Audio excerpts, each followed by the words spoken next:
What up, everybody, and welcome to the final post-game edition of The Charter, brought to you by St. Xavier University, and the Bears are back in the win column. It took 11 games.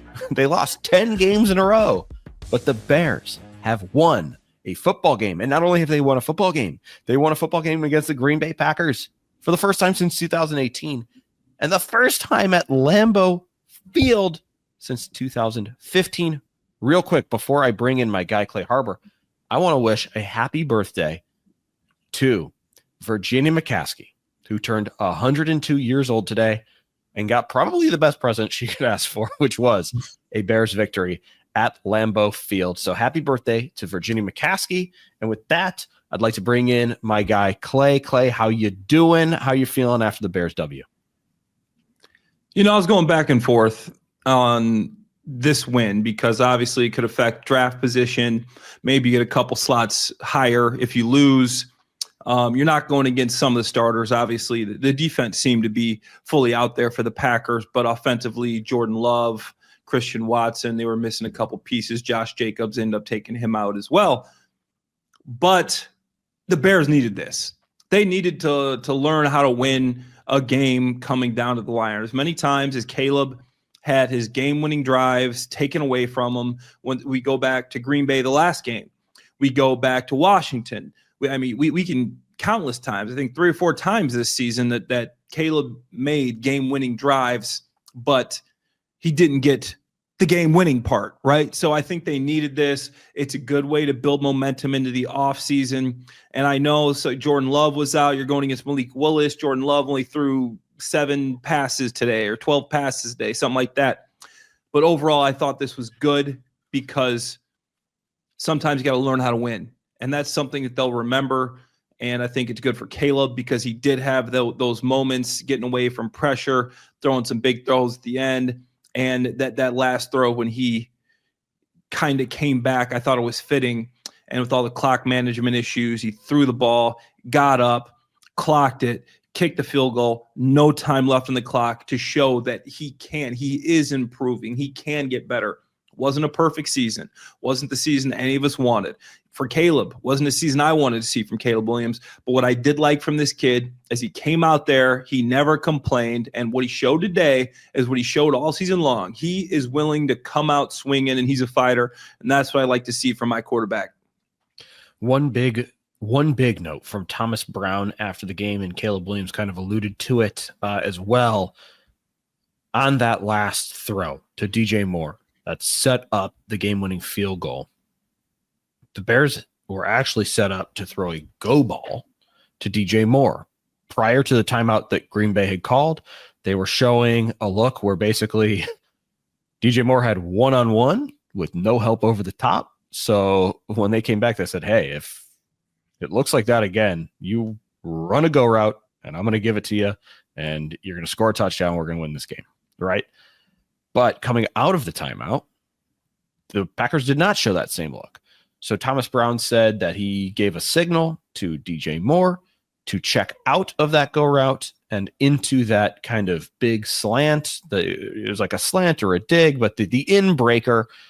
And obviously the Bears hit on it. And as you said, they operated cleanly. They got up to the line, spiked the ball, and got the field goal done. So my question, you also kind of touched on it a little bit, but that last drive of the season for Caleb Williams and the Chicago Bears, is that the most important drive of the season for Caleb Williams and the Chicago Bears, given this long journey? It's over. Regular season's done. Put a bow on it. Was that last drive the most important drive of the year for the Bears? I wouldn't say it's the most important drive, because if the most important drive, to me, you go back to Washington, if you end that drive with a batted down pass, I mean, the season is completely different. The Bears are 5-2. And at this point, who knows where the season would have went from there. I think coming up to every point, you go to the Detroit game before Matt Eberflus got fired. I mean, they were still in contention in a lot of these times and plays, but this was a very important drive. And Alex, just to talk about, let's go back to the Detroit game. You saw the mismanaged timeouts. You saw when everybody murdered Matt Eberflus, and he obviously got fired for his clock management. But what people didn't want to talk about was Caleb Williams. Obviously, he's a rookie, but he did just as poorly on that clock management in the Detroit game. He took forever to get to the ball. He audible to play. He threw a deep pass when all they needed was 10 yards to kick a field goal. He did a lot of bad things there. To me, what this showed was growth. And that's what I want to see. This is something he can comprehend. He can do. He saw the coverage. I mean, obviously, it was an interesting formation. You got the 3 receivers stacked on the right side. Obviously, there's just going to be some levels concept where you get different levels to try to get out of bounds. But he knew how much time was left. He thought that he could run that slant, that 9 route, the bang 8, they call it, and get down and spike the ball and get his team out there and spike the ball and get a chance to kick the field goal for the win. And they did that. So for me, obviously, there wasn't as much on the line as early in the season when you're playing some of these games, Washington, Green Bay, you're in some of these games that you lost that were closer. But it was very important. Vikings game, yes. This was very important to see from these guys. They can do it. And now Caleb just built his confidence. He got his last-minute drive away in Green Bay, freezing temperatures, the frozen tundra, in a harsh environment. The Packers fans still showed up. They always do. So that was impressive for me. So it is very important that he gets to look back on this success moving into the offseason. I think this will help him and help him grow a lot going into next year. Yeah, and, to expand it to the rest of the team as well, the Bears tried to give this game away. Hilarious. They had Wisconsin's comment. Like literally right after he says, Bears fans were thinking, how can the Bears possibly give this one away? On cue, pass DJ Moore, fumble, recover Packers. Right. I mean, not only that, they are defending a lead, and late in the fourth quarter, they give up a touchdown run, which is terrible gap integrity on the run. And we're watching this on first go. We haven't seen replays or anything like that. But, it seemed pretty clear that guys were not where they were supposed to be on that run play.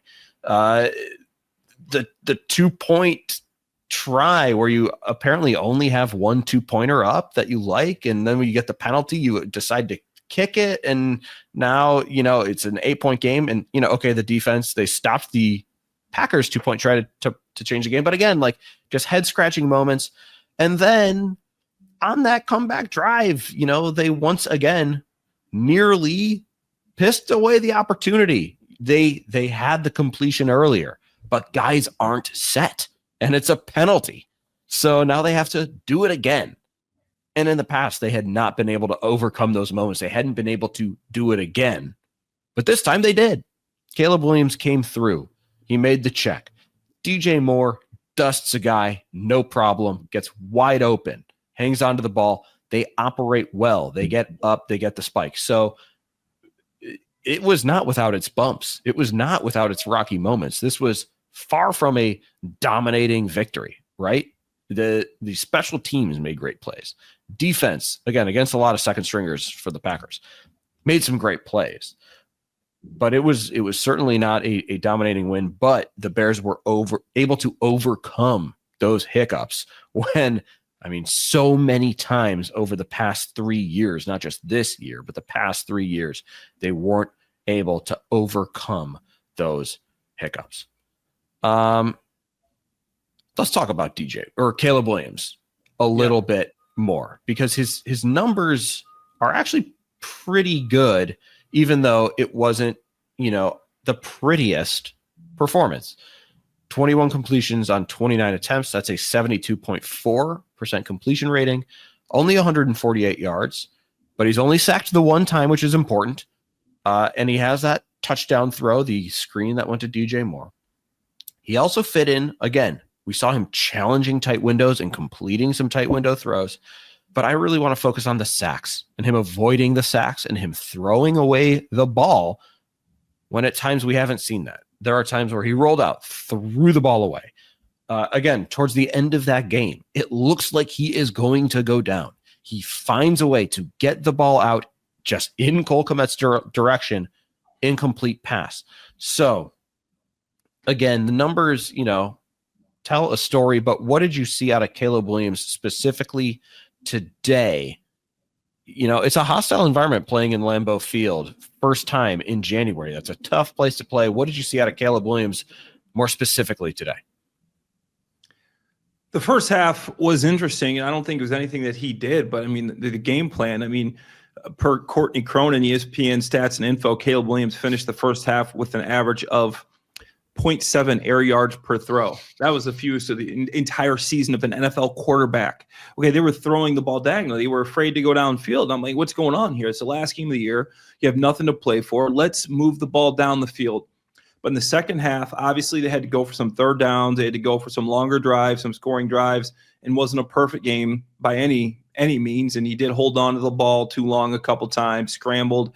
Some of the things we've been seeing. But when it counted, he made plays. So for me, that's what I liked. I mean, he's a guy that's going to keep fighting. He's a guy that's a gamer, and he gives you the chance. And it's like what he said in his post-game interview. He's like, to me, the game is not over until I'm off the field and the ball is out of my hand. And that's how I feel if I'm a player in that locker room on that field with Caleb Williams. No matter what he did early in the game, he threw an interception. If he's missed a couple balls, I believe in this guy because I know he's going to fight to the end, and he's a guy that can do that. So I think what today showed is Caleb has resilience, and he has the ability to win. Matt LaFleur, if he wins this game, he ties a record by, I think, Joe Gibbs. I have this written down here for 12 wins against a team. Packers coach Matt LaFleur is 11-0 against the Bears with a victory would tie Hall of Fame coach Joe Gibbs 12-0 versus the Detroit Lions, including the playoffs, for the best record against one opponent ever, right? The Bears had to break this mental block that they could beat the Packers, and that's what they did. I mean, sometimes when you lose to a team so much, you just go in thinking we can't win. Nobody on the Bears roster right now had ever beat the Green Bay Packers. That's insane. For a division opponent that you play twice a year, every single year, they needed this, and Caleb showed that he can get done when it matters. I don't care if Jordan Love wasn't in there. They're $55 million a year quarterback. I don't care if they're $10 million a year running back. Josh Jacobs, fifth most yards in the league, wasn't in there. They still got it done in a harsh environment. They did indeed. And another thing that I think was interesting is that the Bears followed their script for, one of the very few times they followed the script they wanted to follow when this season started, which was defense taking the ball away to give the Bears short fields and more opportunities, and special teams making plays on their own behalf to help out that defense. And they did that, right? We saw the huge forced fumble sets up the DeAndre Swift touchdown, which was, I will say, set up by a DJ Moore screen. They scored on a DJ Moore screen. The DJ Moore screen set up the DeAndre Swift touchdown. And also, I mean, that's a big forced fumble. Special teams, that punt return to get things going, I mean, that could be a little spark. That could be a little moment. It's great play design. The fake by DJ Moore. Everybody is like, wait, DJ Moore's out here. Alert, alert, alert. And then he actually does a good acting job of returning it. The coverage team does a good job of running with him so that Josh Blackwell can take off. Those are the things that we thought, or the Bears thought, and said, these are going to be the things that's going to help Caleb Williams and the offense be more successful, because the offense was struggling earlier. The defense takes a little heat off. Special teams take a little heat off. Obviously, special teams wins the game, but it helps the offense stay around so in that second half they could string plays together and they can make the plays for that last second field goal. So they followed that script a handful of times. They did it against the Jacksonville Jaguars. They did it against the Panthers. They did it week 1 against the Titans, right? I mean, special teams and defense played big roles in all those wins. Too many times it didn't happen though, but this week they were able to follow that script. With that special teams play, that trick play, Clay, when you are an underdog and nobody on planet Earth is giving you a chance to win a game, and you come up with a play like that earlier in a game, what can that do for a sideline? What can that do for a team to spark something, to say, okay, we're in this, we can prove everybody wrong? It's huge. You got to steal possessions in a game like that when you know you're a little bit outmatched. You're playing against a veteran team. Well, I mean, they're the youngest team in the NFL, actually, but you're playing against a team that just has had more success than you have.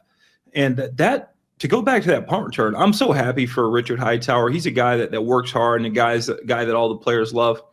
And after the Packers blocked that field goal last time, there was a lot of disrespect going on. Oh, we saw on tape. We knew that we were going to get a block. It's like, okay, that's kind of coach speak, kind of disrespect, saying that, we're watching the film and we saw that we were going to get this from you. So for him to come back and to steal that play and to find something on tape that he could get back at him, I bet it feels so good. Because that's a play to where you have to realize that this guy likes to kick the ball to the left and he's going to try to coffin corner it to the left. And you have to know that our viewing left, their right, the Bears right. And you have to know that that's where it's going. That's what's going to happen because you have Blackwell on that corner, right? And then you have DJ Moore in there on the punt returns. That takes a lot. It takes more than people think to pull that one off. And they pulled it off perfectly. So that is something they saw on film. Okay, he's going to kick it over here. We're going to fake the catch over here. And we're just going to take the sidelines. And it worked perfectly. But to answer your question, yeah, that's huge. It provides so much momentum. When you have an offense that is as anemic as the Chicago Bears, you're not running the ball well, you're not passing the ball well. DeAndre Swift, I thought he ran hard today, but still only 3.3 yards per carry. I thought Caleb Williams played well, not even 150 yards passing. You got to find ways to get yards and touchdown. Without that play, they do not win the game. So I love that, being aggressive, giving your special teams an opportunity to change the game. And especially how poetic it is going against the Packers, who beat you on a block field goal and bragged about how all week they said they were going to block a field goal. We saw it on tape. Guess what? Richard Hightower got you back because he saw something on tape too. Now, one thing we want to keep an eye on, Jalen Johnson went out with a quad injury. It's still kind of unclear when we're recording this podcast right now how serious that injury is going to be. It's obviously not what you want to do going into an offseason. But Clay, I mean, you've been here. You've done this a lot. You've gone through a lot of offseason training programs. You've been healthy going in offseason, been hurt going in off seasons. How does it change your offseason when you get hurt going into that portion of the year? What could this potentially do to Jalen Johnson? How could it affect him? As everybody's, I guess, ramping up to rest, and now all of a sudden he's dealing with a quad. Oh, it's brutal, Alex. I had awful luck early in my career when it came to the last part of the season. My rookie year in Philadelphia, I had a sports hernia, and I finished the season out, but right at the end of the season, I had to get surgery, so I had to stay in Philly and usually get the time in the offseason to go do what you want, go home, some time off. If you get surgery, you get injured, you have to stay in rehab in your city the whole time with the training staff. My third year, I ended up fracturing my back, so I had to stay in the city. My fourth year with the Jaguars, I ended up breaking my ankle. I had to stay in Jacksonville, rehab. And it's almost like you're just trying to get back to ground zero instead of you're trying to improve, you're trying to get better on things. You're just trying to get back on the field so you can play. Jalen Johnson, I don't think it's that serious. It looked like a non-contact thing, so probably soft tissue. He was able to walk off the field. So I'm thinking a strain or a pull, but I don't think there's anything that's going to keep him out. And what it looked like to me is the Bears left the field relatively healthy. But when you go home healthy instead of injured, it is a big difference. Your mentality switches. Instead of just going back off season, I'm trying to get back on the field, I'm just trying to get healthy so I can play. You're focused on improving, on getting better. Where can I improve my game? What can I do to be a better player? And you start working on your weaknesses of your game. So I think that's huge that the Bears in a lot of key positions, and most of their key positions, are healthy. Clay, before we talk big picture, anything else from this game that you want to highlight, talk about? Bears getting their big win over the Packers. I think the run defense, we've talked a lot about Caleb, offensive line. We got to figure out this defensive line and run game. The Packers had another big game running the football. I mean, this run defense just isn't what it was. I mean, you go back, the Bears have gone from number one in the league in rushing the past couple of seasons, number one run defense, top five at least, and this year they're 25th. For some reason, they have not they can't stop the run. And it dropped from, okay, here's a stat. Dropped from first in the NFL last year to 27th, 133.4 yards per game this year. So to me, you got, obviously Billings is out, obviously Brisker's out. You got to figure out how to stop the run. You're not going to be in a lot of games. And today that showed again with what the Packers were able to do on the ground. I mean, they had 183 rushing yards. You give up 183 rushing yards, most of the time you're not going to win. So besides obviously the offensive line and quarterback, head coach, I think the rushing defense is something the Bears are going to have to figure out quick this offseason. Okay. Now with the win and the Saints loss, it actually looks like the Bears could have been set up. So entering this game, the Bears were sitting at number 9 with their 4 wins and their strength of schedule. Now the Bears won, the Panthers also won, and the Saints lost. So if the Bears had lost, it looks like, and again, final strength of schedule, and there's still games to be played that need to be played out, but it looks like the Bears would have been the number 8 overall pick in next year's draft. But now it looks like they are going to be number 10. So the win is important. And we've talked about on this show how winning football games is huge for these players to build that confidence. We just spoke a lot about how it was important for Caleb Williams to get some results after putting all these drives together and doing all of this different stuff. Bless you, Clay. Thank you. Clay.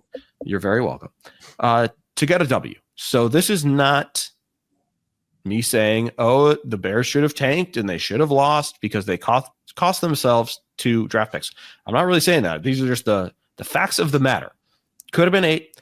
Now they're 10.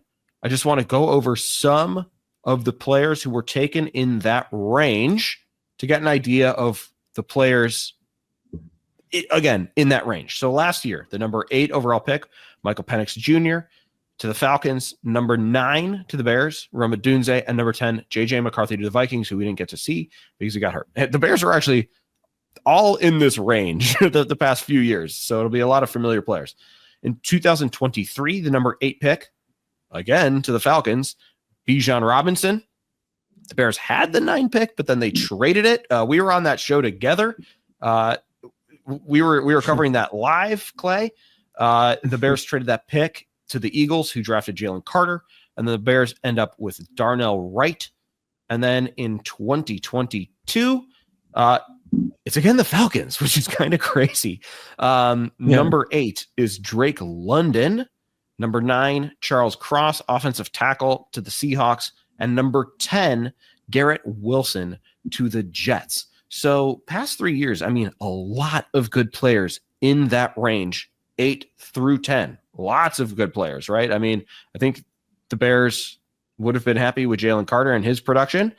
I think Darnell Wright is also looking like he's going to be a solid right tackle. And then obviously Garrett Wilson and Bijan Robinson and all those guys, all really, really good players. So that is just where the Bears are at with the NFL draft now that the regular season is over. And, there are still a few bows that need to be tied up, but it looks like the Bears are going to be 10.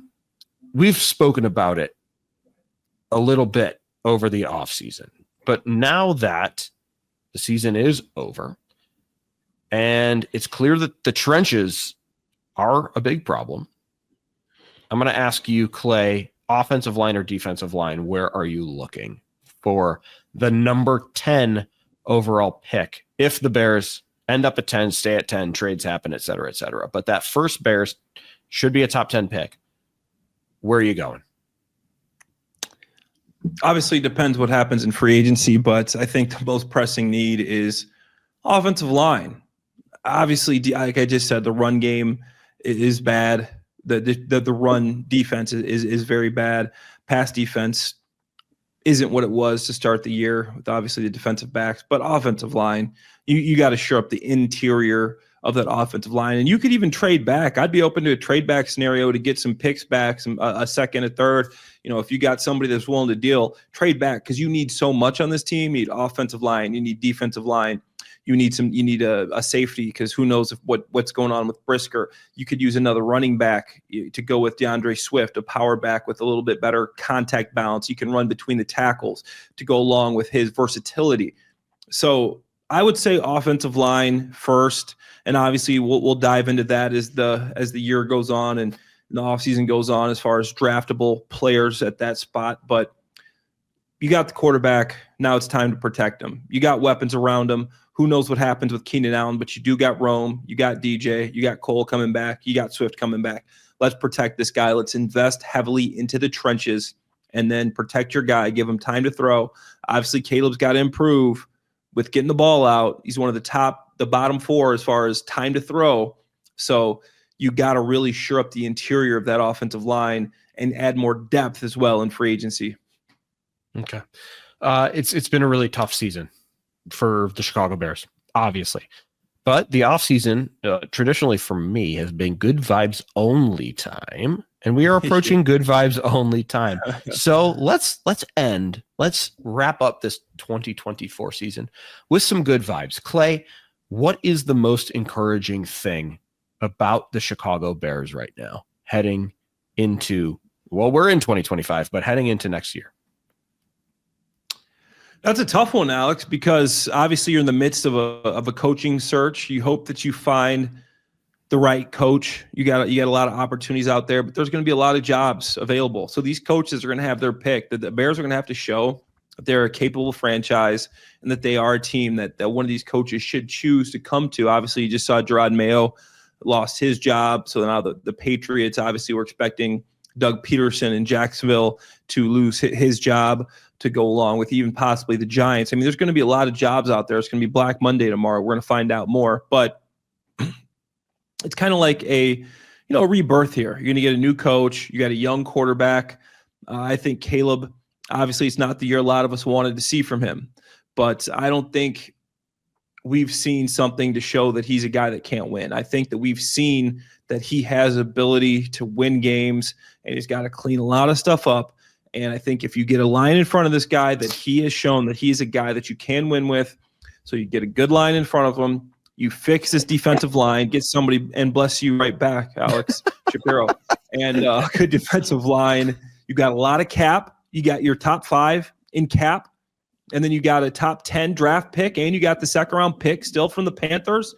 So you got a lot. You got a lot headed in the right direction. You obviously hope that you can do the right things with a lot of these picks and this money, but you had an opportunity here. And the NFL is one of these sports where you can turn things around quickly. You can see that by some of the teams in the playoffs, like the Washington Commanders. Nobody expected them to be there. So that is why it's a good vibe. A lot of money. You got some picks. Your quarterback looks like he is a guy that you can win with and that can play. So hey, you find the right coach. You can turn this thing around in a year or two. Next thing you know, you have a winning franchise. I'm going to say one of the most encouraging things for me is the connection between Caleb Williams and DJ Moore really coming along. This is something that there was not really that quick chemistry between those two guys. There wasn't quick chemistry really for anybody in this offense. And obviously, these are two guys who are expected to be cornerstones of this franchise and of this offense, right? These are two guys who are at least, under contract for quite a bit. And DJ Moore, let's do some numbers. The first 9 games of the year, 66 targets, 40 receptions, 398 yards, and 3 touchdowns. And I need to do some quick addition to add today's numbers in. But the last 8 games, DJ Moore now has 58 catches. He had 482 going into this game, 482 plus 86 from today, 568 yards over the last 8 games. He had the 1 touchdown today. He had 2 touchdowns in the previous. So still the 3 touchdowns. But we saw the Bears really figure something out with the DJ Moore passes near the line of scrimmage. That was really effective over the second half of the season. And the Bears going to DJ Moore when they needed the big completion. It happened today, right? With that check to the slant, right? When they needed it, they got it. Previous games, when the Bears were set up to win those games, it was, for the most part, a big throw from Caleb Williams to DJ Moore in the middle of the field, usually a deep dig. Like, they loved that deep dig. And everybody saw that on tape, and they know, hey, DJ Moore, man coverage, like that dig, it's something that they like to do in the middle of the field. The Bears were still able to do that. That, to me, is important, that, hey, this is a bread and butter thing. It's no secret that it's a bread and butter thing, and the Bears are still able to get it done. So I think that's